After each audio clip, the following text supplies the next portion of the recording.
नमस्कार, मैं डॉक्टर नवीन कुमार। आप सभी का रिजल्ट गुरु के प्लेटफॉर्म पे स्वागत है। आज से हम लोग यूजीसी नेट जेआरएफ में पेपर 2 इतिहास सब्जेक्ट के अंदर टेस्ट सीरीज स्टार्ट कर रहे हैं। ये डेवोटेड बैच होगा 2025 के दिसंबर में होने वाले एग्जामिनेशन के लिए। तो जितने भी एस्पायरेंट हैं, जितने भी लोगों को लगता है कि प्रिपरेशन करना है, इस बार नेट जेआरएफ क्वालिफाई करना है, आप सबका तहे दिल से स्वागत है। टीम रिजल्ट गुरु आपके लिए इस क्लास को मंडे से ऐप पे स्टार्ट कर चुका है, जिसमें थ्योरी क्लास हम लोग पढ़ रहे हैं, और यूट्यूब पे हम लोग every MWF means Monday Wednesday Friday हम लोग इस टाइम में मिलने वाले हैं। आपके पास नोटिफिकेशन जाएगा और आप सब हमारे साथ जुड़ेंगे। तो आइए हम लोग इस सेशन को स्टार्ट करने से पहले कुछ बातें कर ले, लाइक कि हमने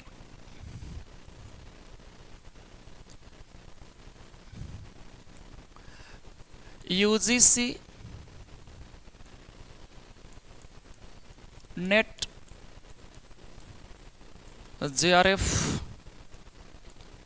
2025 को टारगेट किया है।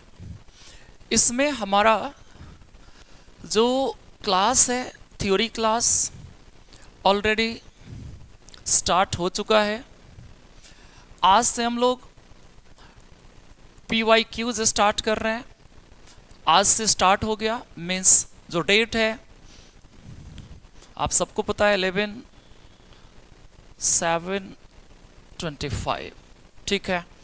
और जैसे ही PYQ कंप्लीट होगा तो इसके जगह पे हम लोग लेके आएंगे मॉडल पेपर क्वेश्चंस, और ये model paper questions team result गुरु आपके लिए प्रिपेयर करेगा, जिसमें एक वेल एक्सपीरियंस टीम है।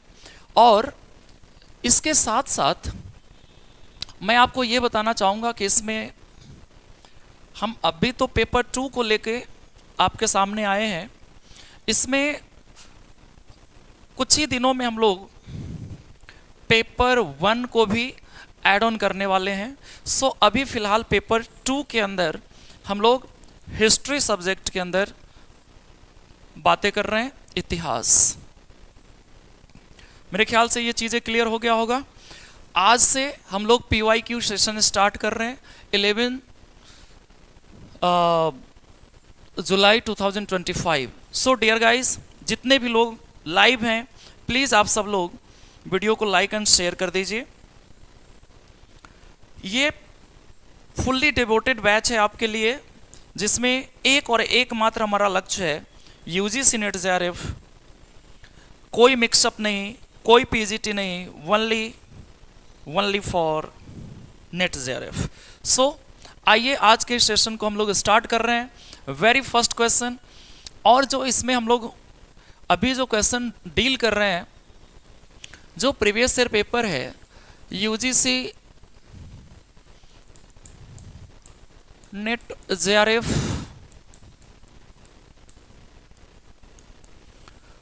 2024 में ऑलरेडी ये एग्ज़ाम हुआ है।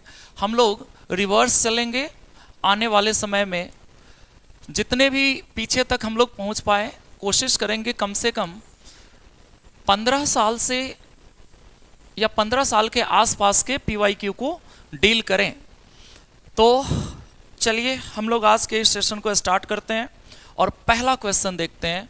Very first question, which of the following are identified with the Nasatya of Rigveda? निम्नलिखित में से कौन ऋग्वेद के नासत्स्यों से संबंधित है? यहाँ पर हमारे NCERT में नाथ से शब्द लिखा जाता है, नाथ से। ये नाथ से टर्म का क्या कंसर्न है ऋग्वेदा में?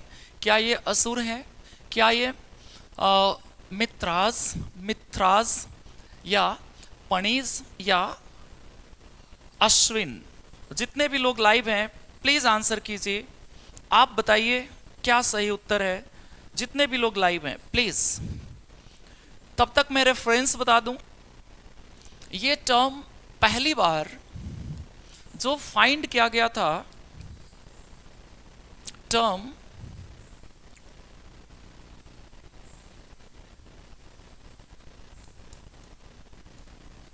नात्स्य यूज किया गया है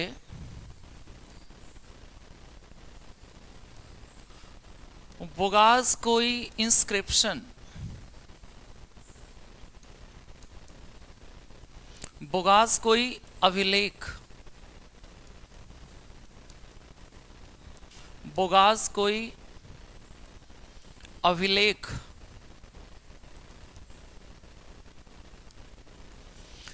जो अप्रॉक्सीमेटली 1450 बीसी से कंसर्न रखता है। और ये जो बोगाज़कोई प्लेस है, ये जनरली एशिया माइनर से फाइंड किया गया है।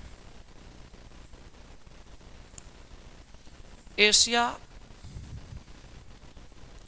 माइनर एक ज्योग्राफिकल आइडेंटिटी है जो हिंदू कुश पर्वत के नॉर्थ वेस्ट डायरेक्शन में है, उत्तर पश्चिम दिशा में है।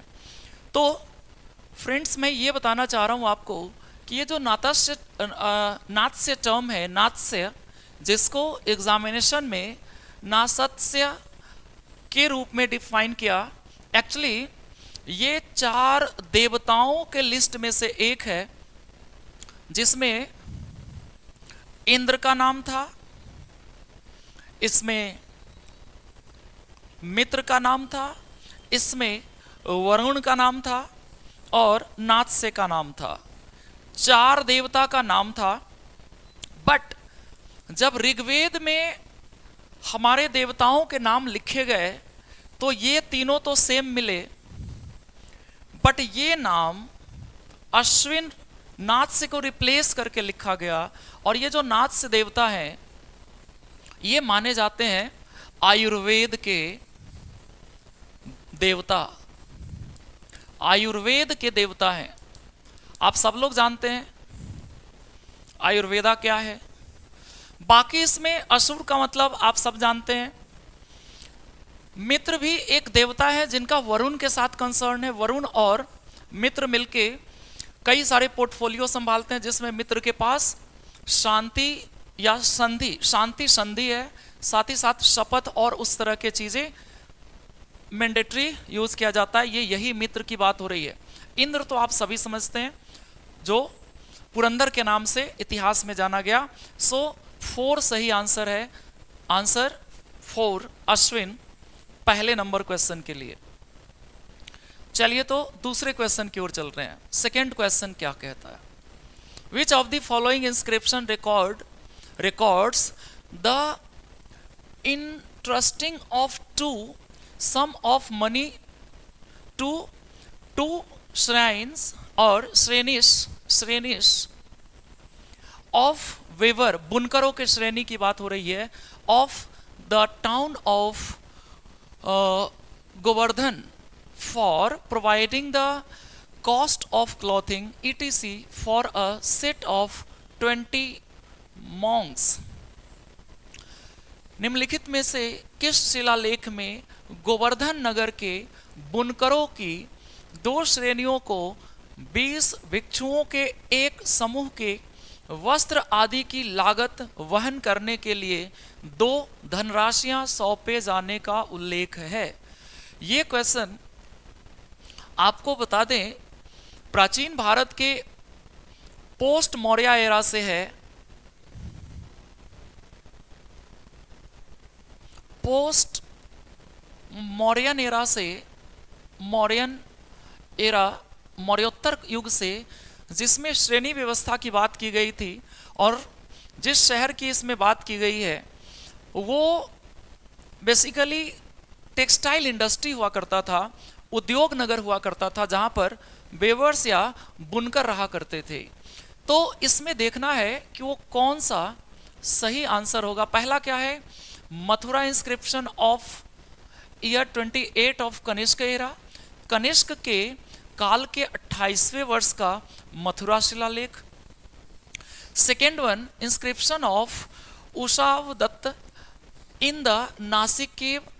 उषावदत्त सातवाहन वंश के राजा थे, सातवाहन वंश के राजा थे। कनिष्क तो आप जानते हैं या कुषाण वंश के राजा हैं। इसके अलावा इसमें जो ऑप्शन है, Bandhogarh inscription of the year of 51, 91 वर्ष का बंदोग्रह शिलालेख। एंड लास्ट ऑप्शन है 81वें वर्ष का कौशाम्बी शिलालेख। ये जो 51वें वर्ष लिखा हुआ है, इसका मतलब फर्स्ट सेंचुरी के अंदर जो 1 से लेकर 100 वर्ष होते हैं, उसमें 51th ईयर और इसका मतलब है 81th ईयर। जैसे कनिष्क का जो 28वां वर्ष होगा वो जनरली सेकेंड सेंचुरी का होगा, क्योंकि 78 में कनिष्क का कोरोनेशन हुआ था और इसके बाद 28 की ये बात कर रहा है, तो इसको ऐड ऑन कीजिए तो ये हो जाएंगे 106, यानी सेकेंड सेंचुरी बीसी का। बट मैं आपको बता दूं, जो ये गोवर्धन नगर की बात की गई है, गोवर्धन की जो बात की गई है, ये बेसिकली नासिक में है। नासिक के गुफा में उषावदत्त के द्वारा ये अभिलेख बनवाया गया था।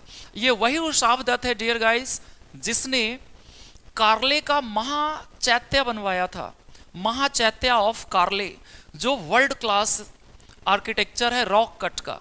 रॉक कट यानी शिला को काटकर शैल्यकृत एक चैत्य बनवाया, और चैत्य वर्शिप प्लेस माने जाते हैं बुद्धिज्म में या जैनिज्म में, जहां मॉन्क्स बैठकर, बुद्धिस्ट मॉन्क या जैनिज मॉन्क बैठकर क्या करते हैं, प्रेयर करते हैं, प्रार्थना करते हैं। सो इस क्वेश्चन के लिए सही आंसर है 2 नासिक। ठीक है, चलिए, और जो भी एक्सप्लेनेशन चाहिए होगा आपको, डिटेल पूछ सकते हैं आप, जितने भी लोग इसमें लाइव हैं। चलिए आगे बढ़ते हैं इस क्वेश्चन में। Question number 3, Which among the following object was not typically found in the copper hoards?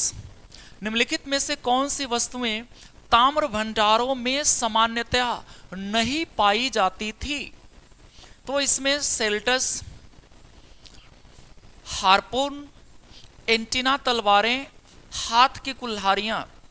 Dear guys, ये जो क्वेश्चन आया है ये कॉपर एज से क्वेश्चन है, जिसे हम टेक्निकली हिस्ट्री में द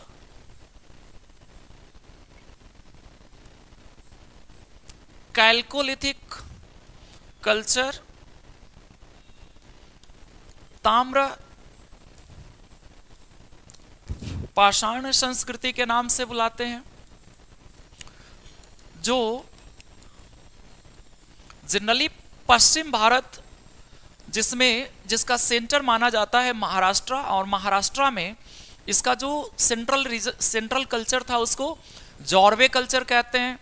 आसपास कायथा कल्चर है, आसपास मालवा कल्चर है, आहार कल्चर है, दायमाबाद, सोनेगांव, इस तरह के बहुत सारे साइट्स फाइंड किए गए इस कल्चर के।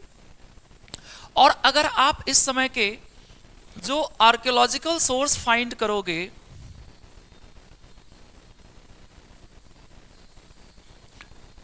आर्कियोलॉजिकल सोर्सेस, पुरातात्विक साक्ष्य, पुरातात्विक साक्ष्य, इस पुरातात्विक साक्ष्य में, इस आर्कियोलॉजिकल सोर्सेस में आपको बड़े पैमाने पर जो सबसे ज्यादा देखने को मिलेगा वो हार्पून होता है। इसके अलावा इसमें तलवारें मिलेंगी आपको, इसमें आपको सेल्ट्स भी मिलेगा, नहीं मिलता है तो क्या, hand axe. Hand axe generally stone के बनाए गए, और जब कॉपर के भी बनाए गए तो कॉपर के केवल उसमें हैंडल थे, बाकी उसमें मिक्स स्टोन थे। जैसे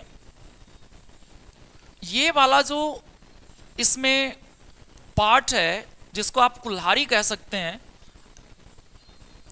ये पत्थर के होते थे, जबकि कॉपर का इसमें केवल हैंडल लगाया जाता था।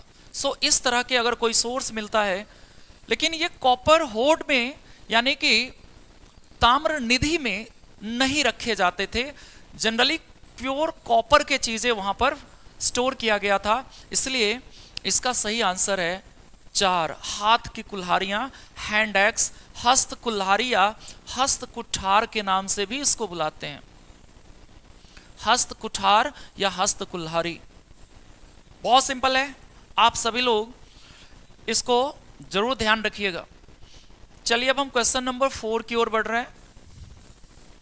विच of the following inscription carries the signature of Harshvardhan? निम्नलिखित में से किस शिलालेख पर हर्षवर्धन के हस्ताक्षर है? बताइए। ऑटोग्राफ पहले लोग शिलालेख पर दिया करते थे। हर्षवर्धन आप सभी जानते हैं, हरियाणा के स्थानेश्वर के आसपास इनका ओरिजिन हुआ था। इनके फादर प्रभाकर वर्धन थे। अंत में ये स्थानेश्वर से यूपी के कन्नौज अपने कैपिटल को लेकर चले गए। और इतिहासकारों में एक गजब डिबेट है कि हर्षवर्धन प्राचीन भारतीय इतिहास के अंतिम महान हिंदू सम्राट थे। हालांकि इस पर बहुत सारे लोग क्रिटिक करते हैं, कमेंट करते हैं। कुछ लोग कहते हैं ना तो ये महान है, ना अंतिम है, ना अंतिम हिंदू है। सो ये सब चीजें आप समझते होंगे। हम फिलहाल बात करें कि हर्षवर्धन ने क्या किसी अभिलेख पर सिग्नेचर किया था, और किया था तो वो कौन सा था? पहला है इसमें मधुवन इंस्क्रिप्शन।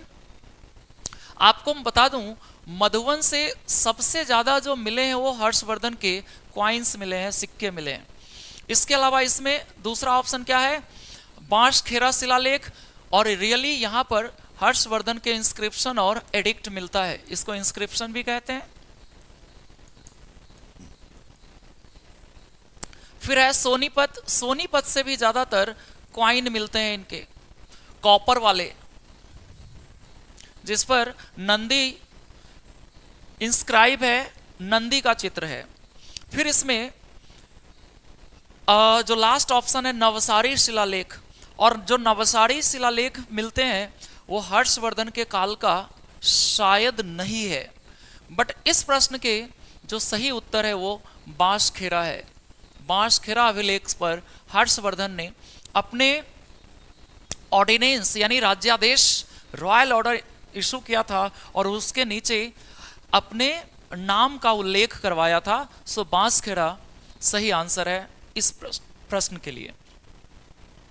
ठीक, चलिए अब क्वेश्चन नंबर 5 की ओर बढ़ते हैं।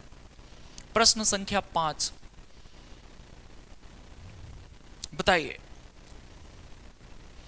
अ megalithic pit burial mark by a single large standing stone slab is called.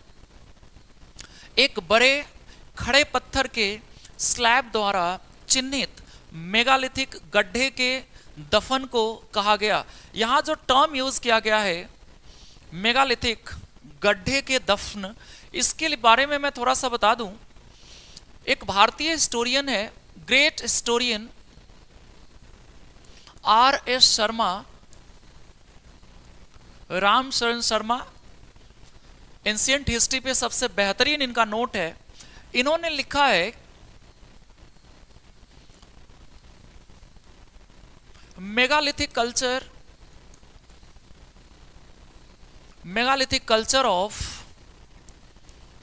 South India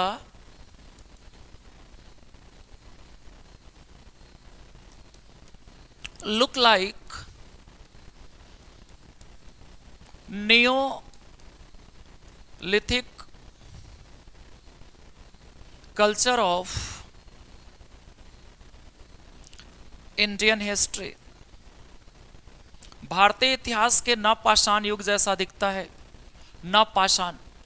और इसका टाइमलाइन R.S. शर्मा ने जो पीक टाइमलाइन बताया approximately 2000 to 1000 BC, before Christ. अगर इसको कन्वर्ट करें ईयर्स अगो तो फिर ये 4000 से 3000 बीसी में हो जाएगा, अप्रॉक्सीमेटली 2000 टू 1000 बीसी। बट ये केवल साउथ इंडिया में पाए गए, नॉर्थ इंडिया में ये कल्चर मेगालिथिक कल्चर नहीं है। मेगालिथिक कल्चर को हिंदी में महापाषाण संस्कृति कहते हैं, और महापाषाण संस्कृति कहा ही इसलिए गया क्योंकि इस काल में कब्र बनाने के लिए, कब्र कह ले या शवाधान के लिए, बरियल के लिए, सिमेट्री के लिए एक कब्र बनाए जाते थे, जिसमें पहले गड्ढा खोदकर बड़े बड़े स्टोन्स को इकट्ठा करते थे और इसके एक वॉल टाइप पूरा बनाकर इसमें डेड बॉडी को डाल दिया और फिर एक बड़ा सा स्लैब उठाकर इसको कवर कर देते थे, एक स्टोन सीट उठाकर कवर कर देते थे। स्टोन स्लैब कहते हैं, एक पत्थर के बड़े से सीट को लेके उसको ऊपर से छत टाइप का बना देते थे। कई जगहों पे तो ये सर्किल फॉर्म में भी मिला, पिट सर्कल कहा गया, इसको स्क्वायर कहे गए, आयताकार कहा गया। बहुत जगह पे ऐसा देखा गया कि बरियल में एक एरिया ऐसा है जिसको ओपन रखा गया है। ओपन इसलिए रखा गया कि क्योंकि कई बार इसमें बाद में मरे हुए व्यक्तियों के निजी वस्तु, उसके सामान को भी डाल दिया करते थे। कई जगहों पे तो एक ही बरियल में एक से ज्यादा डेड बॉडी देखने को मिला। तो इतिहासकार कहते हैं मे बी एक परिवार या एक समूह, एक कबीला के लोग एक ही जगह पे अपने शवों को दफन करते रहे होंगे। So these are most important historical evidence about समाधान culture, that is burial culture, cemetery culture. Indus valley civilisation वगैरह में तो आप बहुत ही एडवांस देखेंगे burial culture, but burial culture का बहुत बढ़िया एग्जाम्पल ये आपको साउथ इंडिया से मेगालिथिक कल्चर का मिलता है। इसको ध्यान रखेंगे, मैंने एक्सप्लेनेशन करने का प्रयास किया। इसमें आप देखेंगे इस बरियल में तो इनके मिट्टी के बर्तन भी डाल देते थे, पॉटरी, इनके अगर कोई टूल्स है, हथियार है, वो भी डाल दिया जाता था। 2020 में आंध्र प्रदेश के एक साइट से एक बरियल के आसपास या बरियल के ही अंदर लोहे का एक नाइफ या चाकू जैसा कोई ऑब्जेक्ट मिला है, जिस पर अभी कार्बन डेटिंग और बाकी काम हो रहे हैं। आने वाले समय में ये फैक्ट ऐड ऑन हो सकता है, अगर ये सत्य हो गया तो फिर ये पता चलेगा कि वैदिक कल्चर से पहले ही भारत में लोहा का इस्तेमाल किया जा चुका था। क्योंकि अब तक जनरली हमें पढ़ने को मिलता है कि 1200 ईसा पूर्व या 1400 ईसा पूर्व के आसपास ही लोहे का इस्तेमाल भारत में हुआ, जबकि अगर ये कल्चर डिफाइन हुआ तो देखिए आप 2000 के आसपास या इसके ऊपर या नीचे हो सकता है। यानी आज से 4000 साल पहले के आसपास लोहे का इस्तेमाल के साक्ष्य मिले हैं। फर्दर मे भी ये क्या हो जाए, चर्चा में आ जाए। सो इस क्वेश्चन को आप जितना मैंने फैक्ट्स बताया इसको जरूर ध्यान में रखिएगा, ठीक है। अब आते हैं कि इसका सही आंसर क्या है। क्या कोडक्कल से, क्या टोपिकल, क्या डोलमेन, क्या मेनहिर नाम के पत्थर से उसको दफन कहा जाता था। मेगालिथिक गड्ढे के दफन को क्या कहा जाता था, किस नाम से जाना गया, क्या बोलेंगे इसको आप। देखिए कोडक्कल तो या कोडाइकल तो एक जगह का नाम है, यह तो सही आंसर हो ही नहीं सकता। टोपिकल, डोलमेन, डोलमेन जैसा कोई टर्म बिल्कुल नहीं मिलता। इसमें मेनहिर एक शब्द है, मेनहिर, ऑप्शन डी, जो इस तरह के कब्रों को डिफाइन करने के लिए इस्तेमाल किया जाता था। सो इस प्रश्न में हम उत्तर 4 के साथ जाएंगे, ठीक है। कितने लोग सहमत है, आगे बढ़ते हैं। तब तक 6 number question, which of the following site was famed in Sangam text for gem and jewellery work. निम्नलिखित में से कौन सा स्थल संगम ग्रंथों में रत्न और आभूषण कार्य के लिए प्रसिद्ध था? आपको मैं तब तक कुछ फैक्ट बता दूं अबाउट द संगम एज। संगम का मतलब यहां पर कवियों का संगम था। कवियों का संगम, मीटिंग ऑफ पोएट और संगम ऑफ पोएट, जो जनरली ऐसा माना जाता है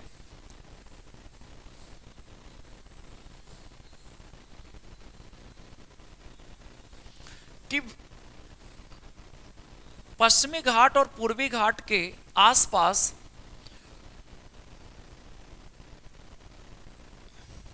चेर,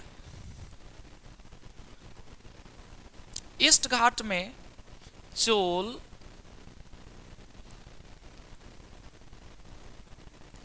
और कन्याकुमारी से जस्ट ऊपर रामेश्वरम के आसपास एक डायनेस्टी राइज किया, पांड्या,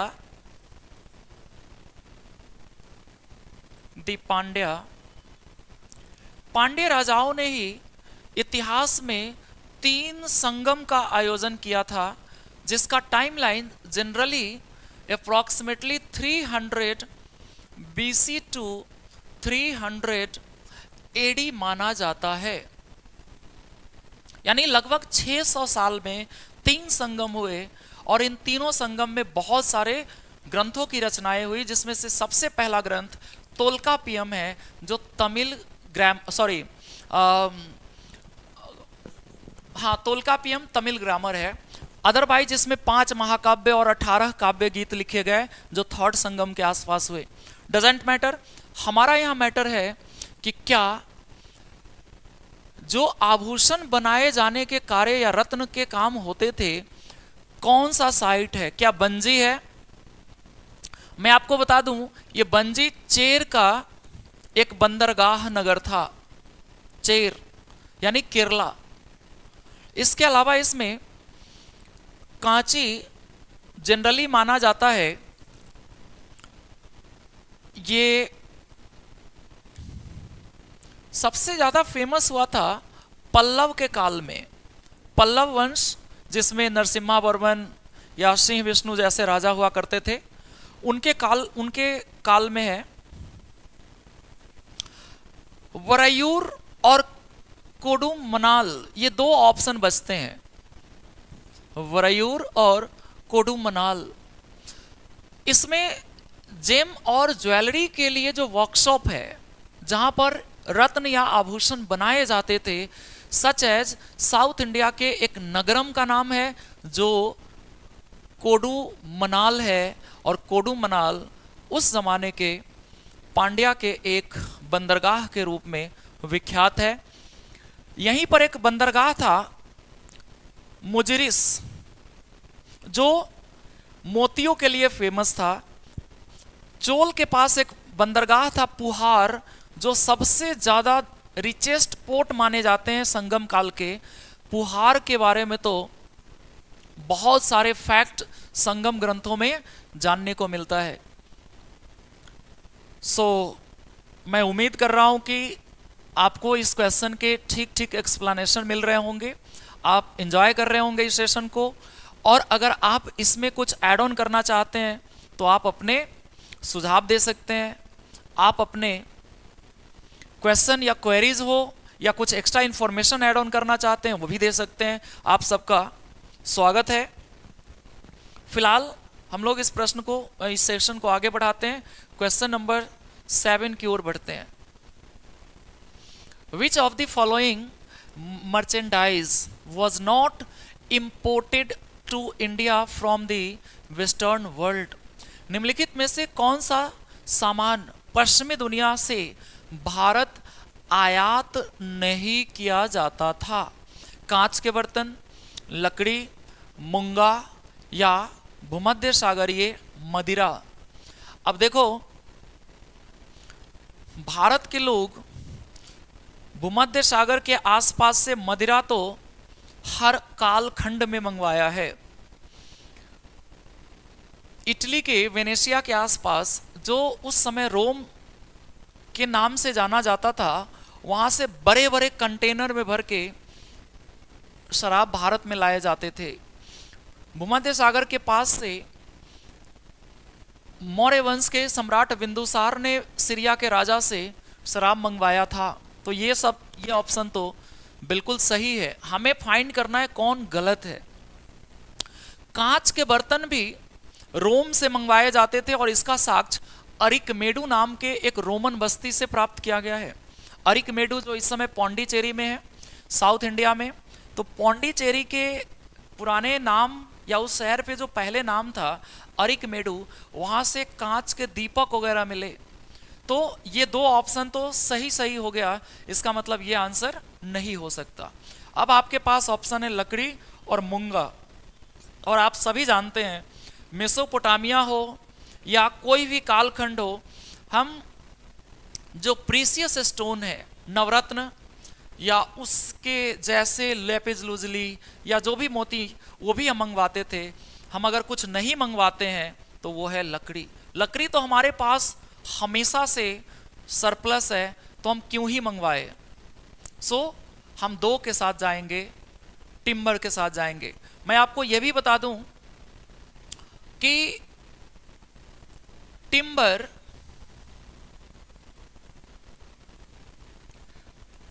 एक्सपोर्ट होने के, निर्यात करने के सबसे प्राचीनतम साक्ष्य मिलता है आईवीसी से, इंडस वैली सिविलाइजेशन से। जब इंडस वैली के लोग निर्यात कर रहे थे इजिप्टियन सिविलाइजेशन के लोगों को। इजिप्ट यानी कि मिस्र, जो नील नदी घाटी की सभ्यता थी, Nile valley civilisation, Nile river valley civilisation, नील नदी घाटी सभ्यता। तो सबसे पहला एविडेंस, लकड़ी को हम भेजते थे, एक्सपोर्ट करते थे, और डिफॉरेस्टेशन होने की वजह से इंडस वैली सिविलाइजेशन के पतन भी हुए। आगे भी हम लोग इमारती लकड़ी दुनिया के कई देशों को भेजते थे। इनफैक्ट हम नाव बने बनाए एक्सपोर्ट करते थे। सो दूसरे नंबर का ऑप्शन बिल्कुल सही है, आप इसके साथ जाएंगे। गुड। चलिए 8 नंबर क्वेश्चन की ओर बढ़ रहे हैं। 8वें प्रश्न, the representation of Indra and his entourage flying to the greet the Buddha in Tushita heaven is found in which of the following Ajanta caves? तुषित और तुषिता स्वर्ग में बुद्ध का स्वागत करने के लिए उड़ते हुए इंद्र और उसके दल का चित्रण निम्नलिखित में से किस अजंता गुफा में पाया जाता है? आप सबको बता दूं, ये जो स्टोरी लिया गया है, ये बौद्ध धर्म के एक लोक कथा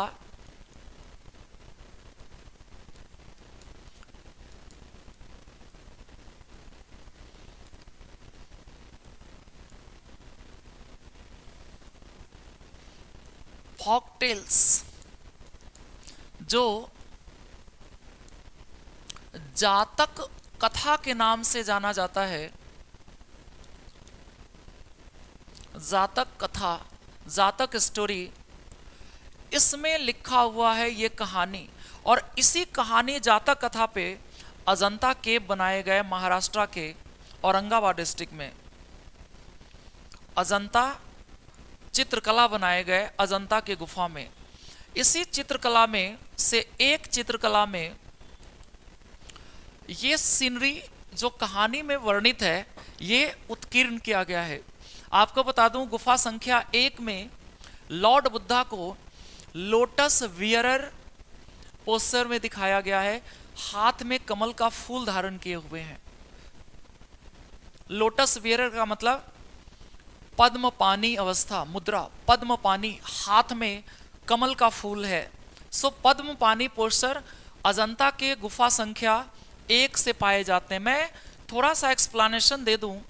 कुल मिलाकर अजंता केव में 29 केव्स फाइंड किए गए, जिसमें से 25 विहार है। विहार मतलब मॉन्क्स के लिए शेल्टर बने हुए हैं। विहार का मतलब आवासीय परिसर, जबकि इसमें 4 चैत्या है। चैत्या का मतलब अभी कुछ देर पहले बताया था, जहां मॉन्क्स पूजा करते हैं। तो 25 गुफाओं में ज्यादातर बौद्ध भिक्षु या बौद्ध मॉन्क्स रहते थे। 4 में वो जनरली पूजा करते थे।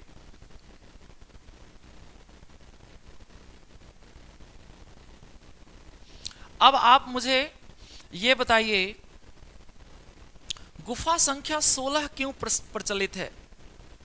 एक तो हमने बता दिया, लॉर्ड बुद्धा का इसमें लोटस बियरर पोस्टर, पद्म पानी अवस्था या मुद्रा में एक चित्र मिलता है। इसमें क्राउन भी पहने हुए थे लॉर्ड बुद्धा। इस वाले में गुफा संख्या 1 में उनके सिर पे क्राउन भी था। गुफा संख्या 16 बेसिकली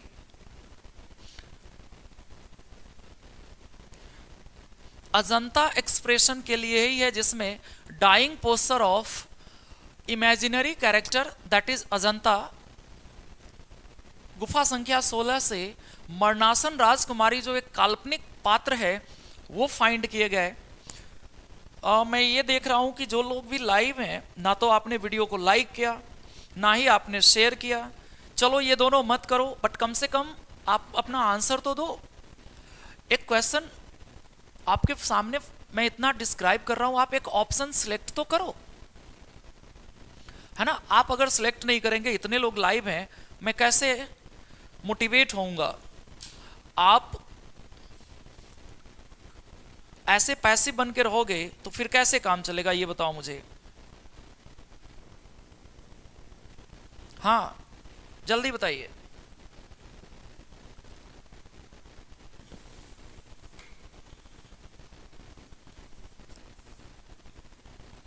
दो गुफा का हमने एक्सप्लेनेशन किया है। गुफा संख्या 17 को चित्रशाला कहते हैं। चित्रशाला का मतलब जहां सबसे ज्यादा, सबसे बेहतरीन चित्रों का कलेक्शन हो। तो गुफा संख्या 17 चित्रशाला है, जिसमें सबसे बेहतरीन चित्र मां, शिशु, मदर एंड चाइल्ड, जिसको वात्सल्य पोस्टर, वात्सल्य का मतलब affectionate between mother and his child, माँ और शिशु के बीच में एक प्रेम, एक स्नेह उकेरा गया हो। माँ शिशु का चित्र सबसे बेहतरीन है गुफा संख्या 17 में। और आपके जानकारी के लिए बता दूं, मैंने इसीलिए इसको चित्रशाला के रूप में पहले ही बताया। इसी चित्र में गुफा संख्या 17 में ही ये पूरा का पूरा स्टोरी बेस्ड एक चित्र है, जिसमें भगवान बुद्धा का स्वागत तुषित नाम के स्वर्ग में इंद्र और उसके जो टीम है, जो इंद्रासन कहते हो, इंद्रलोक कहते हो, उसमें के सभी देवी देवताएं, अप्सराएं उनके स्वागत में हैं। इस बात को इसी चित्रशाला में दिखाया गया है along with इस पोस्टर को। सही आंसर है 3। 19 में भी इस तरह का कोई उल्लेख नहीं है। चलिए आगे बढ़ जाते हैं क्वेश्चन नंबर 9 की ओर। Which of the following king is not mentioned among the kings of Aryavarth in line 21 of the Allahabad प्रशस्ति? अलाहाबाद प्रशस्ति की पंक्ति 21 में आर्यावर्त के राजाओं में निम्नलिखित में से किस राजा का उल्लेख नहीं है? मैं आपको बताऊं, इस क्वेश्चन का संदर्भ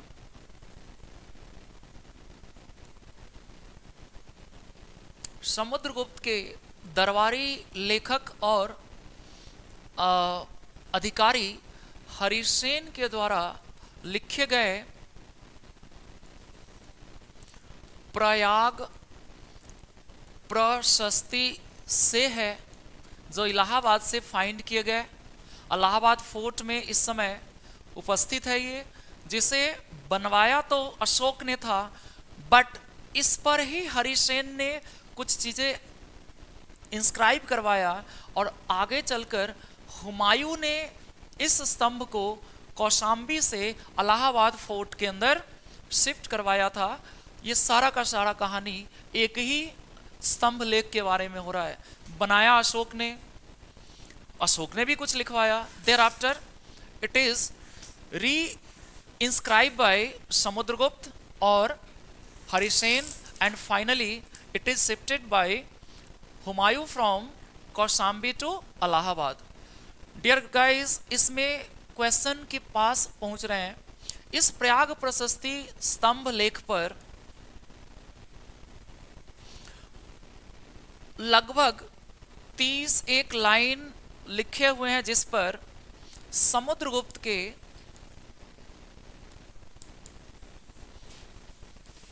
विजय अभियानों का जिक्र है। विजय अभियान, ऐसा माना जाता है कि समुद्रगुप्त ने अपने जीवन काल में 39 एक्सपेडिशन किए। एक्सपेडिशन मतलब अभियान होता है 39, जिसमें से 9 साउथ इंडिया, 9 आर्यावर्त के रीजन में और रेस्ट पार्ट जिसमें से फ्रंटियर रीजन और कुछ फॉरेनर स्टेट्स थे, उन सबको हराने के लिए इस्तेमाल किया था। अब हम आते हैं इस प्रश्न के सही उत्तर की ओर। एक्चुअली इस प्रश्न के उत्तर में आप देखोगे कि कौन कौन से राजा इसमें है जिसको आर्यावर्त के क्षेत्र के अंदर हराया था। जो नहीं है वो है, जैसे रुद्रदेव उज्जैनी के आसपास के राजा थे और ये आर्यावर्त में आता है, तो ये आंसर नहीं होगा। रुद्रदेव को हराया था। इसमें आप चंद्रवर्मन देखोगे तो मालवा के जोन में ही ये भी पाए जाते हैं, इनको भी हराया था। नागवंश मध्य प्रदेश से लेके उत्तर प्रदेश के एरिया में फैला हुआ था। जबलपुर से लेकर पांचाल तक के रीजन में, और पांचाल इस समय रुहेलखंड बरेली के आसपास है, इस जोन में फैला था और इनको भी हराया था। इसमें जो मेघवर्ण का एग्जाम्पल है ये भारत का है ही नहीं, ये तो विदेशी राज्य श्रीलंका का एग्जाम्पल है। इसलिए 2 सही आंसर है मेघवर्मन। अगर थोड़े से भी लॉजिक आप यूज करेंगे तो ये आंसर आपको बन जाएंगे, मिल जाएंगे, क्योंकि मेघवर्मन और ऐसे नाम महेंद्र वर्मन, ये सारा नाम कहाँ के राजाओं के लिए इस्तेमाल होता है? श्रीलंका के राजाओं के लिए। So option 2 is the right for question number 9। Now आगे बढ़ रहे हैं हम लोग क्वेश्चन 10 की ओर। Which of the following king granted 5 villages to the Nalanda monastery at the instance of Balaputra Dev for Sumatra? निम्नलिखित में से किस राजा ने सुमात्रा के बालपुत्र देव, बल नहीं बालपुत्र देव के कहने पर नालंदा मठ को 5 गांव दिए थे? आप सबको बताऊं, ये रेफरेंस एक पुस्तक है जिसका नाम है CU की, जो एक चाइनीज यात्री के द्वारा लिखा गया था, जिसका नाम है वेन सांग।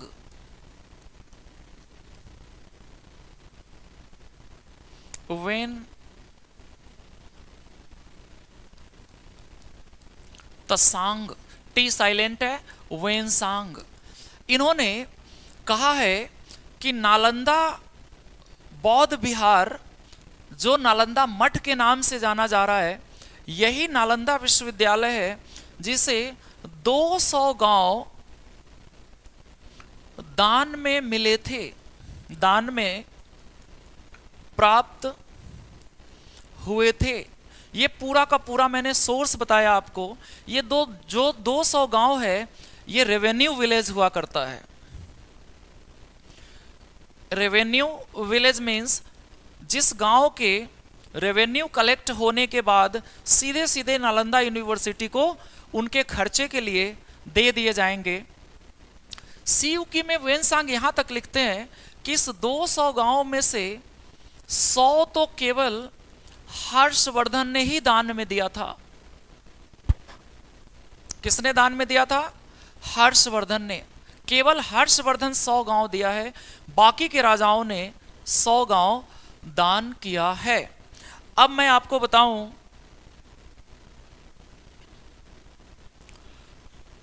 जो बलपुत्र देव नाम का जावा सुमात्रा के राजा हैं, यहां केवल सुमात्रा लिखा है, जावा सुमात्रा के राजा हैं, वो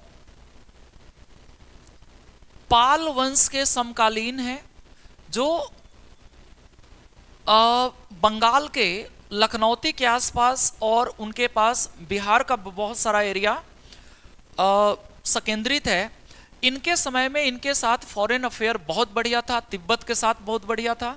इसलिए जब नालंदा मोनेस्ट्री को गांव दान देने के लिए सुमात्रा के राजा बलपुत्र ने रिक्वेस्ट किया था, उस समय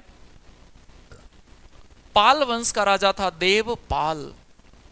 आप सभी जानते हैं पाल वंश के संस्थापक गोपाल हैं, और इसके सबसे महान जो राजा है वो धर्मपाल है, जिसने कई विश्वविद्यालय बनवाए, जैसे विक्रमशिला विश्वविद्यालय, उदंतपुरी विश्वविद्यालय। यहाँ तक कहा जाता है कि उनके ही सक्सेसर ने जगदला और एक दो और विश्वविद्यालय बंगाल के क्षेत्र में स्थापित कराया था, जिसमें से एक उदंतपुरी है, बहुत विकसित है। सो इस प्रश्न में तो सही आंसर है देवपाल। ठीक, आगे बढ़ते हैं। क्वेश्चन नंबर 11, क्वेश्चन ही डायरेक्ट लिखते हैं। 11वां नंबर प्रश्न आज के इस सत्र का है। The celebrated scholar Yamin al Din Abul Hasan is better known as. प्रसिद्ध विद्वान यामीनुद्दीन अबुल हसन को किस नाम से जाना जाता है? तो इसमें ऑप्शन है सिराजी, हसन निजामी, इसामी, अमीर खुसरो दिलहवी। अमीर खुसरो को तो आप जानते ही हैं, उत्तर प्रदेश के एटा डिस्ट्रिक्ट में पैदा हुए थे। इसमें इसामी, सिराजी और हसन निजामी तीन ऑप्शन मेरे ख्याल से होने चाहिए।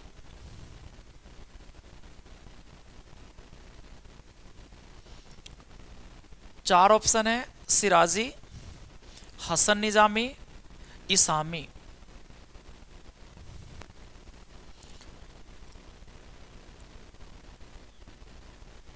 ये सभी जो लेखक हैं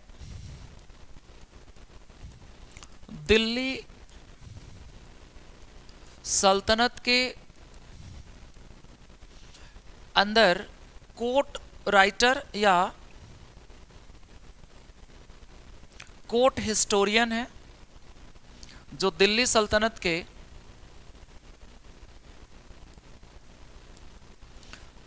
दिल्ली सल्तनत का इतिहास लिखते हैं।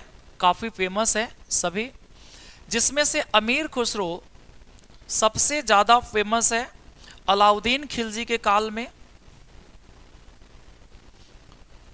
अलाउद्दीन खिलजी के काल में इन्होंने लगभग आधे दर्जन किताब लिखे, जिसमें से इजाद खुसरवी, नूह सिपहर, आशिका, पंचगंज, मुहफतुल फुतूह, ये सभी इनके फेमस किताबों में से है।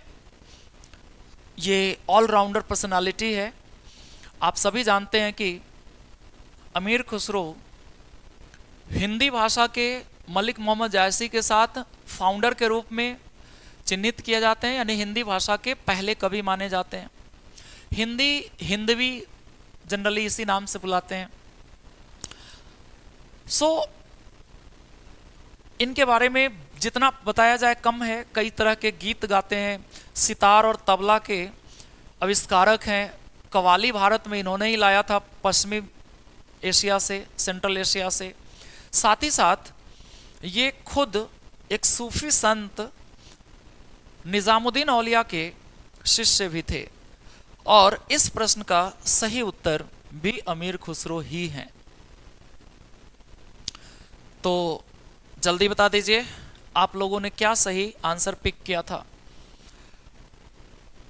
चलिए क्वेश्चन नंबर 12 की ओर बढ़ते हैं। The principal source for the Arab invasion of Sindh in the early 8th century, 8वीं शताब्दी के आरंभ में सिंध पर अरब आक्रमण का प्रमुख स्रोत है। तो क्या है इसमें? फुतुह अल बुल्दान, जवामी अल हिकायत, चचनामा और तबकाते नासरी। आरंभिक पूछा है। मैं आपको इन सब के बारे में कुछ डिटेल बताऊंगा। फिलहाल बता दूं, ये जो दिल्ली सल्तनत पर जो आक्रमण हो रहा है, अरब इन्वेजन, अरब इन्वेजन का जो टाइमलाइन है, अल हजाल जब कमांडर इन चीफ थे कैलिफ यानी खलीफा के, उनके शासनकाल में कई अभियान हुए, जिसमें से एक था मोहम्मद बिन कासिम का। और मोहम्मद बिन कासिम के बारे में आप जानते हैं कि 712 एडी में इन्होंने सिंध पर आक्रमण किया था।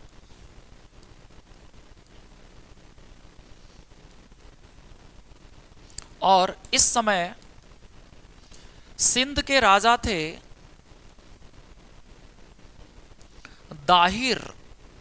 इन्हीं के खिलाफ कासिम का बैटल हुआ था और उस बैटल का नाम था बैटल ऑफ, यहां लिख देता हूं, बैटल ऑफ रेवर का युद्ध। इसी युद्ध में दाहिर को हराकर मोहम्मद बिन कासिम सिंध पर अपना एक अधिकार कर लिया और मुल्तान में पहला मस्जिद और एक पहला सोसाइटी बसाया था। और यहीं से भारत पर इस्लामों के आक्रमण तो पहले भी हुए, बट यहाँ से विक्ट्री स्टार्ट हो जाता है, विजय अभियान स्टार्ट हो जाता है। और इस तरह से मुल्तान बनता है इनका पहला सेंटर, जिसको कहते हैं सिटी ऑफ गॉड।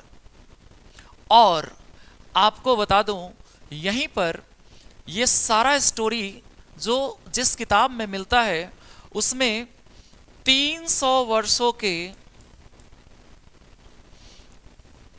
सिंध का इतिहास वर्णित है, हिस्ट्री ऑफ 300 इयर्स।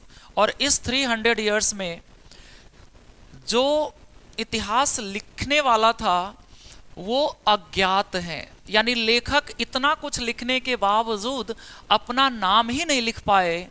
और इसी अज्ञात लेखक के इसी किताब को आगे चलकर अल कूफी ने अनुवाद कर दिया फारसी भाषा में, ओरिजिनली अरबी भाषा में था। आगे चलकर पर्शियन लैंग्वेज में अल कूफी ने इसको अनुवाद कर दिया। और ये जो हम जो बात कर रहे थे उस समय से, ये चचनामा के बारे में है, चाचनामा के बारे में है, जो हिंदू शाही वंश का इतिहास है। किस वंश का इतिहास है? ये जो राजा दाहिर है, ये इसी वंश के, चाच वंश के थे, चाच वंश के राजा हैं। और ये हिंदू परंपरा से जुड़े हुए हैं, इसलिए हिंदू शाही वंश भी कहते हैं। सो 12 नंबर प्रश्न का उत्तर तो 3 है। अदरवाइज इसमें तबकाते नासरी आप देखेंगे तो इल्तुतमिश के काल में कंप्लीट हुआ है, लिखा गया है, लेकिन नासिरुद्दीन के काल में कंप्लीट हुआ है। जमावी अल हिकायत और फुतु अल बुल्दान अफगानिस्तान के रीजन में लिखा तो गया, बट इसमें मूल जानकारी नहीं है। तो अरब आक्रमण से संबंधित मैंने एक पूरा पैकेज बताया आपको। इस तरह से अगर आप क्वेश्चन 1000 क्वेश्चन कर लीजिए पूरे इतिहास का प्रीवियस ईयर पेपर में से, आप देखेंगे आने वाले एग्जाम में केवल पेपर से ही 20 से 25 क्वेश्चन आप कर जाओगे। क्योंकि मैं केवल क्वेश्चन का आंसर नहीं बता रहा हूं, इसके चारों तरफ जितने भी क्वेश्चन बन सकते हैं नेक्स्ट लेवल पे जाके, वो सब मैं बता रहा हूं आपको। आपको लग रहा होगा कि इतने देर में हमने केवल 12 क्वेश्चन किए, बट ध्यान रखिएगा आने वाले समय में आपके लिए, ये जानते हैं ना, slow and steady always win the race. जब आप सतत अभ्यास करेंगे लगातार, और जो कॉन्सेप्ट है स्लो एंड स्टडी का, वो आपको आपके एग्जाम में जरूर हेल्पफुल होगा। सो इसको थोड़ा सा पेशेंसफुली आप सुनने का प्रयास कीजिए, क्योंकि मैं जो यहाँ एक्सप्लेनेशन दे रहा हूँ शायद इस क्वेश्चन के साथ लोग एक्सप्लेन ना कर पाए, क्योंकि मैं सीधे आंसर भी दे सकता हूँ, बट सीधे आंसर देने का फिर कोई इस टेस्ट सीरीज का मतलब नहीं रह जाएगा। आइए हम लोग आगे बढ़ते हैं। जो भी लोग लाइव हैं कम से कम लाइक तो कर दो, एक बार वीडियो को शेयर तो कर दो अपने दोस्तों से, जो नीडी लोग हैं उनके पास तो पहुंचाओ। मैं बार बार कह रहा हूं, आपको नहीं भी आता तो भी आप आंसर कीजिए, कोशिश कीजिए, आप एक्टिव पार्टिसिपेंट हो। क्या पता आपके क्वेश्चन धीरे धीरे इंप्रूव होने लग जाए। गलत करोगे तभी तो आगे सही होगा। जो लोग लाइव हैं प्लीज ऐसा करें। चलिए हम लोग आगे क्वेश्चन देखते हैं। मेरे ख्याल से ये क्वेश्चन नंबर 13 होगा। हमने इसमें कोई नंबर रखा ही नहीं, ऐसे ही रैंडमली हमने क्वेश्चन रखा और इसको डिस्कस कर रहे हैं। और ऐसा भी नहीं है कि किसी पर्टिकुलर टॉपिक से है। एंशिएंट के बहुत सारे क्वेश्चन देखे, अब मेडिवल के देख रहे हैं। एक्चुअली ये सेशन जो हमने ऑर्गेनाइज किया है ये 2024 के क्वेश्चन है। और ध्यान रखिए ये हमने लाइन से क्वेश्चन लिया हुआ है, यही क्वेश्चन पूछने का पैटर्न है यूजीसी नेट का। आइए देखते हैं अगला क्वेश्चन क्या कहता है। निम्नलिखित में से किस विदेशी यात्री ने कृष्णदेव राय का वर्णन मध्यम कद, गोरे रंग और सुडौल शरीर वाला, दुबले पतले की बजाय मोटे और उनके चेहरे पर चेचक के निशान के रूप में किया है? बताओ। इतिहासकार जो पहले आते थे, खासकर विदेशी यात्री, उनके पास लिखने को कुछ नहीं था क्या? राजा का रूपों का वर्णन कर रहे हैं, गुणगान कर रहे हैं, और हमारे इतिहासकार को हंसते थे। हमारे जो कोर्ट स्कॉलर थे वो कालिदास थे। क्या क्या नहीं लिखा, महाकाव्य लिखे, नाटक लिखे, गीति काव्य लिखा। अमोघ वर्ष एक राजा थे राष्ट्रकूट का, जिनके दरबार में 1000 इतिहासकार रहते थे। ये अबुल फजल ने कोट किया है। और क्या कितने सारे किताब लिखे गए। ये विदेशी अब्दुल रजाक देख लीजिए, मध्य एशिया अरब से आया है। बारबोसा, दुआर्ते बारबोसा पुर्तगीज है। डोमिंगो पायस भी वहीं से आया, पुर्तगाल से ही। निकोलो कोंटी इटली से आया है। अब्दुल रजाक, बारबोसा, मैं टिक आंसर नहीं कर रहा हूं, मैं सिर्फ बता रहा था कौन कहां से आया है। मैं ये भी बताने का प्रयास कर रहा था ये सब विदेशी यात्री हैं और ये विजयनगर की यात्रा कर रहे हैं। विजयनगर के महानतम राजा कृष्ण देव राय के काल में विजिट किया था इंडिया, और इनके शरीर के नुमाइश कर रहे हैं, शरीर के गुणगान कर रहे हैं। लिखते तो और कुछ भी हैं, बट यूजीसी को देखो क्या इंटरेस्ट है ऐसे क्वेश्चन पूछने में। ये केवल ये पूछना चाह रहे हैं कि आपने सारे विदेशी यात्रियों को पढ़ा है कि नहीं, उन्होंने किसके बारे में क्या क्या कहा, आपने स्टडी किया कि नहीं, है कि नहीं। Path to success, Abdul Razak. Okay, और लोग?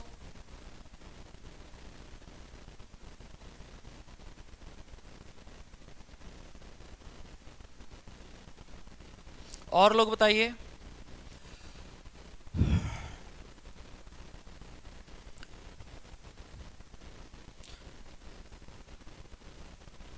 किस रेफरेंस से डियर आपने आंसर दिया? अब्दुल रज़ाक, अब्दुल रज़ाक क्या रेफरेंस है आपका? मैंने अब्दुल रज़ाक के बारे में ये पढ़ा है कि ये विजयनगर की यात्रा करने से पहले दिल्ली सल्तनत और पश्चिमी गुजरात के आसपास के चीज़ों के बारे में ज़्यादा लिखा है। विजयनगर के सोसाइटी और पॉलिटिकल स्ट्रक्चर पे ये ज़्यादा नोट किया है। एक्चुअली डोमिंगो पायस, पेस नहीं पायस, डोमिंगो पायस कृष्णदेवराय के कोर्ट में पुर्तगालियों ने एक राजदूत के रूप में इनको भेजा था। सो डोमिंगो पायस इनके बारे में ऐसी व्याख्या कर रहे हैं। So 3 is the right answer for question number 13। Check कीजिएगा, पढ़िएगा। क्वेश्चन नंबर 14 की ओर चल रहे हैं। विच of the following 16th century chronicle describe the sway of the last Sayyid ruler Ala al-Din Alam Shah as extending from Delhi to Palam?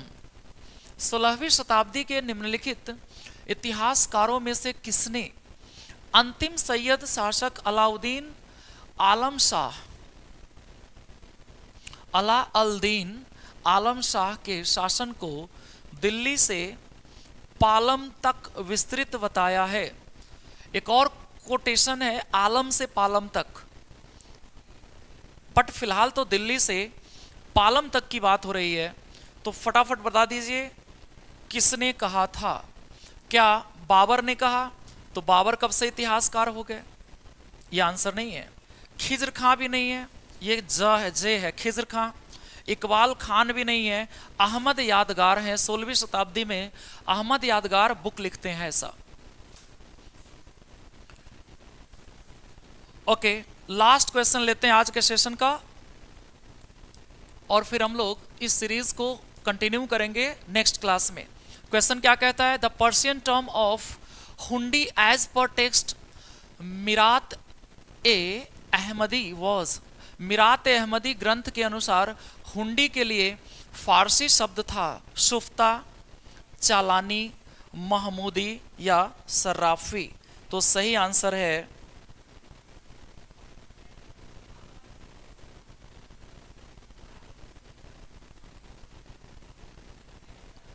सर्राफी। 4 is the right answer for question number 15। चलिए आज के session को यहीं दी and करते हैं। Next session में मिलेंगे, इसको कंटिन्यू करेंगे।